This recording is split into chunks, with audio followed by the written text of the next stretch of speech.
দেশের মধ্যে ঘটে গেছে এক হৃদয় বিদারক ঘটনা। কাশ্মীরের পেহেলগামে একেবারে ২৬ জনের তরতাজা প্রাণ কেড়ে নিয়েছে আতঙ্কবাদীরা।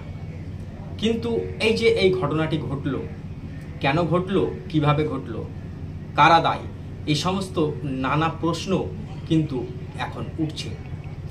আপনাদেরকে মনে করিয়ে দিই যে 2019-এ পুলওয়ামা হয়েছিল, তার আগে উরি হয়েছিল।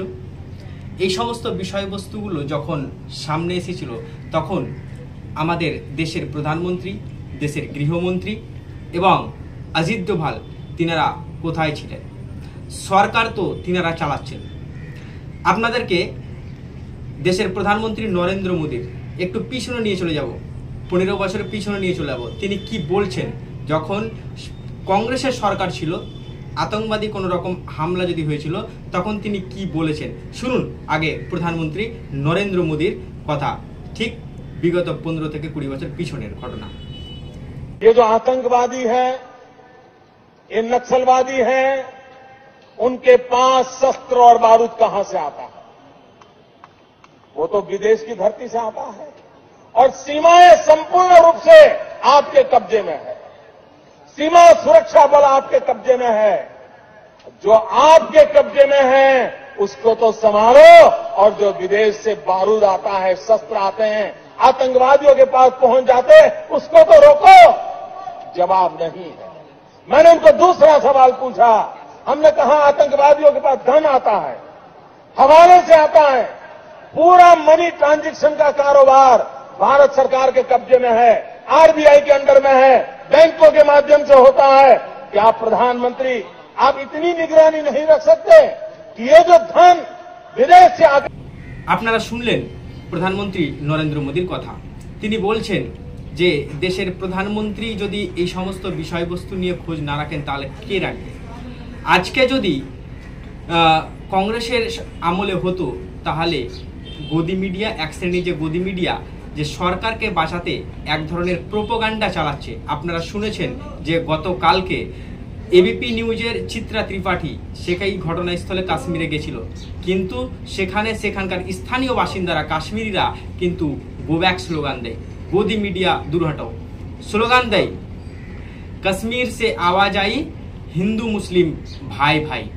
এই সমস্ত নানা ঘটনা কিন্তু আমাদের চোখের সামনে এবং সোশ্যাল মিডিয়ায় ভাইরাল হচ্ছে।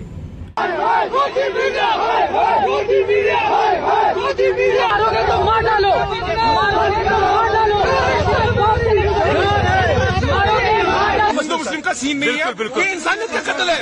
उन्होंने वहाँ से क्या किया? हम बोल रहे थे मतलब अमन से रहना चाहिए, ये वहाँ से उनको इशारा कर रहे हैं कैमरा बंद कीजिए। उन्होंने वहाँ पे लाइव कट किया और जैसे हमने बात खत्म की वो बोल रहा है चलो फिर से कीजिए। ये सरासर गलत है। मैं 100 किलोमीटर काट के आया इधर जज करने के लिए।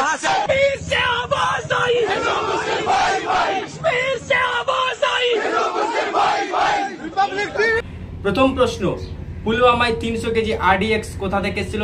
আজ অবধি কিন্তু সরকার এর কোনো রকম উত্তর দেয়নি। এর উত্তর তো ভারতের মানুষকে চাইতে হবে। উরি হয়েছিল, চীন দখল করে বসে আছে আমাদের জায়গা, কিন্তু এই সমস্ত ঘটনাগুলির উত্তর না দিয়ে এই যে এক শ্রেণীর মেইনস্ট্রিম মিডিয়া রয়েছে তারা কিন্তু এই ঘটনাটাকে একেবারে হিন্দু মুসলিম করে দিচ্ছে। আতঙ্কবাদীদের তো কোনো ধর্ম হয় না। সেখানে তো সৈয়দ হোসেন শাহ মারা গেছে, সে একজন ঘোড়সওয়ারি ছিল।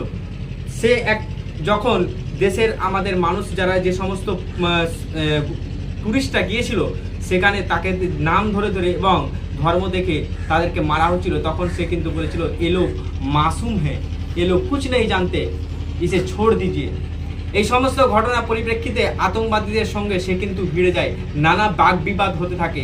সে তাদের রাইফেল কেড়ে নেয়, কিন্তু সময় মতো সে রাইফেলটা না কাটতে পেরে তাকেই সেই আতঙ্কবাদীরা কিন্তু হুসেন শাহকে গুলি করে। সে বাড়ির বড় ছেলে ছিল, তার পরিবার কিভাবে চলবে? মানুষ, সেখানকার স্থানীয় মানুষ থেকে তার যে বাবা মা আছে কান্নায় একেবারে ভেঙে পড়েছে। পরিবার আমাদের কিভাবে চলবে? এই সমস্ত প্রশ্ন তো আমাদের সামনে উঠছে। মঞ্জুনাথ কি বলছেন? তিনি ঘুরতে যাওয়ার আগে তাদেরকে কেমন করে পরিশ্রম পরিষেবা দেওয়া হয়েছিল, চলুন মঞ্জুনাথের ভিডিওটা আমরা একেবারে দেখে নিব। সে তার স্ত্রীকে নিয়ে কাশ্মীরে ঘুরতে গেছিল, সে কি বলছে চলুন দেখে নেব সেই ভিডিওটি। शिमोगा कर्नाटक से हम इंडियन ट्रैवल स्टोर्स में बुक करके कश्मीर प्रवास में आए हैं। अब हमारा कश्मीर टूर का दूसरा दिन है। कल हम बोट हाउस में ठहरे थे। बोट हाउस तो बहुत अच्छा था। अब हम शिकारा राइड कर रहे हैं। शिकार राइड कर रहे हैं कश्मीर में। शिकारा राइड करवा रहे हैं मोहम्मद रफीक जी, और हमारा सब टूर ऑर्गेनाइज किया है काजल Thakur ji, Indian travel store से। बहुत अच्छा लगा, बहुत अच्छा सर्विस। আপনারা শুনলেন যে কজনের নাম নিয়েছেন সেখানে কিন্তু প্রত্যেকে কিন্তু মুসলিম। অতএব এখানে যে সমস্ত মানুষ, কিছু মানুষ আছে যারা হিন্দু মুসলিম করছে, তারা এই দেশটাকে, এই যে দেশের যে ব্যর্থ সরকার, সেই সরকারকে বাঁচাতে এই সমস্ত প্রোপাগান্ডাগুলোকে চালাচ্ছে।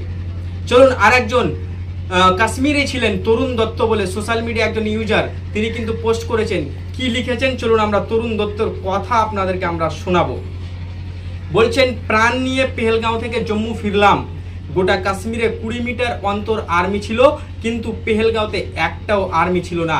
এটা একটা হচ্ছে পরিকল্পিত ঘটনা। আপনাদের স্ক্রিনে তরুণ দত্তের স্ক্রিনশটটা আমরা দিলাম। এটাকে বলছেন তিনি কিন্তু কাশ্মীরেই ছিলেন, পেহেলগাঁওয়ে ছিলেন, সেখান থেকে প্রাণে বেঁচে কিন্তু তিনি ফিরে এসেছেন। 20 মিটার অন্তর অন্তর যেখানে সেনাবাহিনী ছিল, তাহলে সেই সময় 30 মিনিট 40 মিনিট ধরে একটা আতঙ্কবাদী, 5-6 জন আতঙ্কবাদী জিজ্ঞাসা করছে যে তোমার নাম কি, ধর্ম কি, এই দেখে গুলি করছে। সেনাবাহিনী কোথায় ছিল? কে নেবে এর দায়? অতএব আমাদেরকে বুঝতে হবে যে এখানে একটা কি ধরনের বড় রকমের পরিকল্পিত ঘটনা আছে। চলুন আরেকজন সোশ্যাল মিডিয়া ইউজার সৌম্যপ্রিয় মণ্ডল বলছেন যে অদ্ভুত প্রোপাগান্ডা সেট করা হয়েছে। দেশে রেল দুর্ঘটনা ঘটলে রেলমন্ত্রী দায় নেবে না, অনুপ্রবেশ ঘটলে বিএসএফ দায় নেবে না, চীন ভারতের ভূখণ্ড দখল করলে প্রতিরক্ষা দপ্তর দায় নেবে না, দেশের মধ্যে সন্ত্রাসবাদী হামলা ঘটলে স্বরাষ্ট্রমন্ত্রী দায় নেবেন না, সব দোষ নেহেরু আর সেকুলারদের।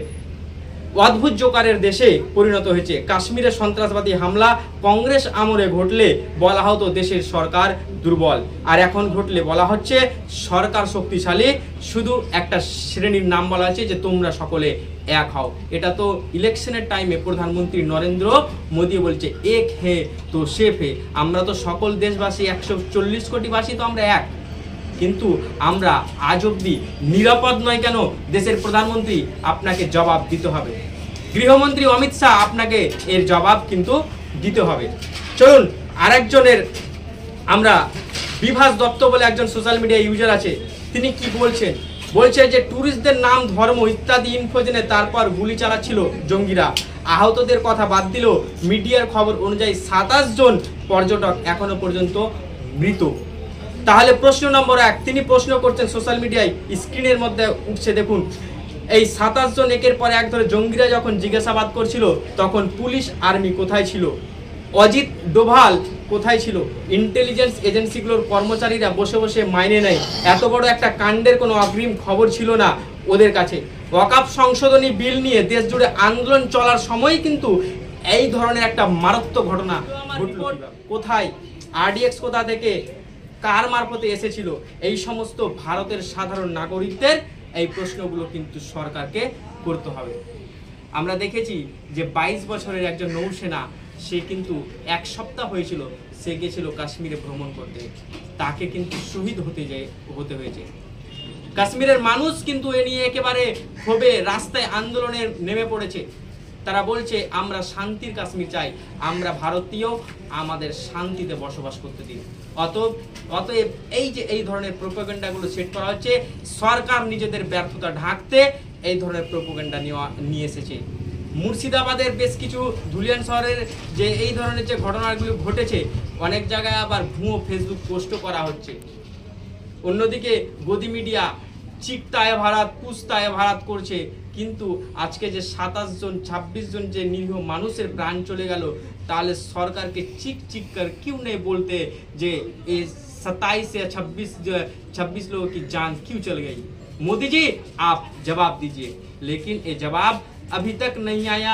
पुलवामा अटैक हुआ, उरी हुआ, चीन में हुआ, ये सब যে সওয়াল है এই সওয়ালকে কটঘড়ে में है ये মোদি সরকার।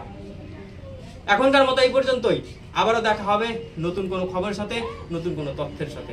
ধন্যবাদ।